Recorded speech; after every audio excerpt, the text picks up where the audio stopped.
இங்க ஹீரோயின் மாலுக்கு முதல் நாள் வேலைக்கு வராங்க. அப்பதான் அங்க ஒரு பையன் அழுதுட்டு இருக்கிறதா பாக்குறாங்க. அப்பதான் தெரியுது அந்த பையன் அவங்க அம்மாவை மிஸ் பண்ணிட்டான்னு. சரிப்பா அல்லாத நான் உங்க அம்மா கிட்ட கூட்டிட்டு போறேன்னு சொல்லி அனௌன்ஸ்மெண்ட் ரூமுக்கு கூட்டிட்டு போறாங்க.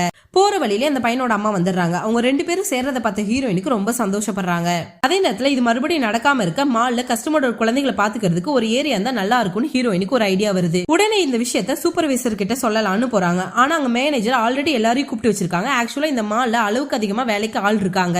அதனால அவங்கள பாதி பேரை வேலையை விட்டு தூக்கிறதுக்காக அவங்கள 2 டீமா பிரிஞ்சு அவங்க ஐடியாஸை வச்சு கஸ்டமர் கிட்ட ரேட்டிங் வாங்கணும். எந்த டீம் கம்மியான ரேட்டிங் வாங்குறாங்களோ அந்த டீம்ல இருக்க எல்லாருமே மொத்தமா வீட்டுக்கு அனுப்பிடுவாங்க. அதனால 2 டீம்ல இருக்கவங்க என்னென்னலாம் பண்ணலாம்னு யோசிச்சுட்டு இருக்காங்க. அப்ப ஹீரோயின் டீம்ல இருக்கவங்களுக்கு என்ன யோசிச்சாலும் எந்த ஒரு ஐடியாவும் வர மாட்டேங்குது. அப்ப ஹீரோயினுக்கு திடீர்னு அந்த பையனோட ஞாபகம் வர ஹால்ல குழந்தைகளை பாத்துக்க ஃப்ரீயா ஒரு ஏரியா உருவாக்கலாம்னு சொல்றாங்க. அதை கேட்டதுமே டீம்ல இருக்கவங்களுக்கு இது சரியா வரணும்னு சொல்லி அங்க இருந்து கிளம்பிடுறாங்க. இருந்தாலும் ஹீரோயின் நம்பிக்கை விடாம தனியால குழந்தைய பாத்துக்க ஒரு ஏரியாவை செட் பண்றாங்க. ஹீரோயின் தனியா கஷ்டப்படுறத பார்த்துட்டு அவங்க டீம்ல இருக்கவங்களும் ஹீரோயின் ஹெல்ப் பண்ண ஒரு வழியா நைட்டுக்குள்ள சைல்டு கேர் ஏரியாவை ரெடி பண்ணிடுறாங்க. அடுத்த நாள் பார்த்தா ஆப்போனன்ட் டீம்ல ஒரு ஈவென்ட்டை ரெடி பண்ணி கஸ்டமர் எல்லாரையும் அவங்க கவனத்துக்கு கொண்டு வந்துடுறாங்க. அதை பார்த்ததுமே ஹீரோயினோட டீம்மேட்டுக்கு நம்பிக்கையே போயிருது. ஆனா ஹீரோயின் அவங்க டீமை முழுசா நம்புறாங்க. ஏன்னா இப்படி வேஷம் போட்டு கஸ்டமரை கவர் பண்றதை விட கஸ்டமருக்கு யூஸ்ஃபுல்லா இருக்க இந்த ஐடியா ரொம்ப பெட்டர்னு நினைக்கிறாங்க. அப்ப டீம்ல இருக்க எல்லாரும் கஸ்டமருக்கு சைல்டு கேர் ஏரியாவை பத்தி சொல்றாங்க. ஹீரோயின் நினைச்ச மாதிரி அந்த சைல்டு கேர் ஏரியா அங்க இருக்க எல்லா கஸ்டமரையும் அட்ராக்ட் பண்ணிருது.